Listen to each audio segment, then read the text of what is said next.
Well, lots of big celebrity news today, from the sad news about Hugh Hefner to that health battle for Emmy-winning actress Julia Louis-Dreyfus. To talk about those and other trending stories, Dish Nation's Heidi Hamilton joins us right now. And Heidi, thanks for being here. Of course. We all heard the news this morning about Julia Louis-Dreyfus, and I think, she's so beloved that your first feeling is, oh no, this is happening. But she used it to try to educate people about a larger issue. Right, and I think, too, a lot of times when celebrities are out, whether they're talking about a political issue, which I guess, this could sort of be with health care and everything, a lot of people say, just sing your songs and don't give your opinion and, stop using the platform. And it's like, yeah, but she's also a human being and an American citizen. And it's like, and like that one guy said in the piece, if you have a voice, use it. And she could have very well kept this quiet, because sometimes there is a stigma. It's like, oh, maybe you don't want to hire somebody because you worry about them being ill. But she used her voice, and I think it's a really good thing, because all this does, it's the same thing that Angelina Jolie did.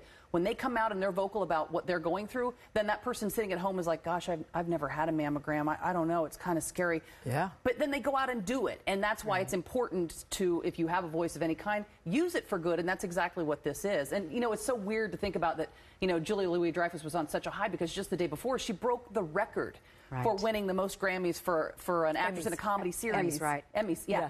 Six. And then the next day she gets this cancer diagnosis. So, obviously it can happen to anybody. It doesn't discriminate. And now she's, going to battle cancer, and she's got a lot of people behind her. Christina Applegate. I loved her tweet. It was so good, because if you didn't know this, about 10 years ago, Christina Applegate, of course, from Married with Children and a ton of other things, she had a double mastectomy. So she reached out to Julia Louis-Dreyfus and says, hey, Mama, find me.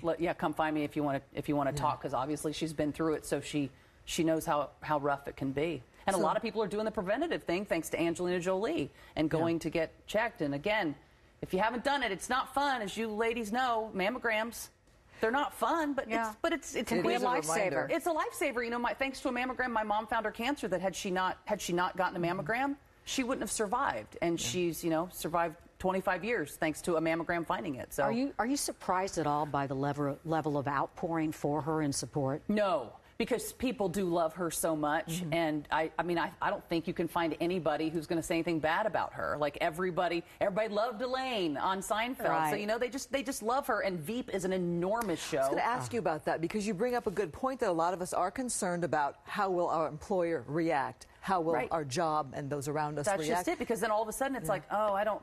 Number one, a lot of people don't want to go to work and have people go, how you doing? Right. Are you? Oh, and it's like, no, don't treat me differently. Like, I don't want to do that. Like, so I think a lot of people hesitate to bring it up, because you don't want to be treated differently necessarily. What was HBO's response?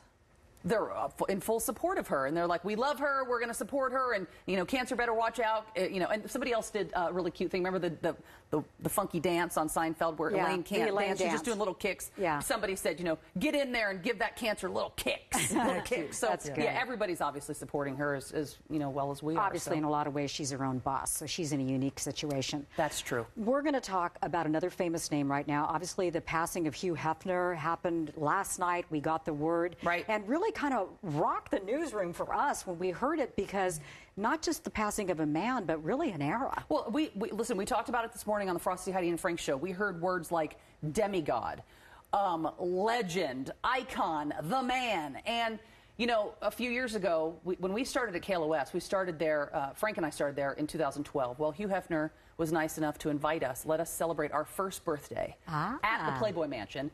And, first Frank passed out, and then we did some rubbing salt under his nose, and he was like, what? And it's so crazy, because it is iconic. You're like, the Playboy Mansion, really? Right. And it's everything that you want it to be. And Hugh Hefner was nice enough to let us take a few listeners and gave us a couple of pairs of tickets so that we could take fans of the show with us. And it was like to see these guys and make their dreams come true. And every single person that called our show this morning, we had former bunnies, we had former playmates, friends, people who bartended at the mansion, who were, Hugh's chef. He called the show this morning, and every single person seemed to have the same sort of story, which was he always remembered your name, even if he only met you one time. He always was very kind. He would always give you a little gift, something from the Playboy Mansion, like, hey, here, I'd like for you to have this.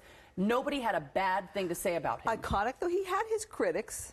Well, yes, of course, he had his critics if people didn't want, him to put out, pornography. But a lot of people coming forward, Jesse Jackson came forward, a lot of people coming forward saying he did a lot for civil rights. He did a lot for free free speech. I mean, he wasn't just a guy posting, putting a magazine out with naked women. He was really a believer in free speech and civil rights, which I think is a wonderful thing. Fair to say, though, a pretty complicated man. Very complicated man, and we found it kind of interesting and warming that he died on Hump Day. Oh, well, on that note, Heidi. Only you. On that note, thank you much. You can hear. That seems appropriate. You can hear Heidi every morning on Frosty, Heidi, and Frank, weekdays from 6 to 10 a.m. on 95.5 KLOS Radio, and see her weeknights at 11:30 on Dish Nation. That's right here on Fox 11. All right. Thank you so much, Heidi. Of course.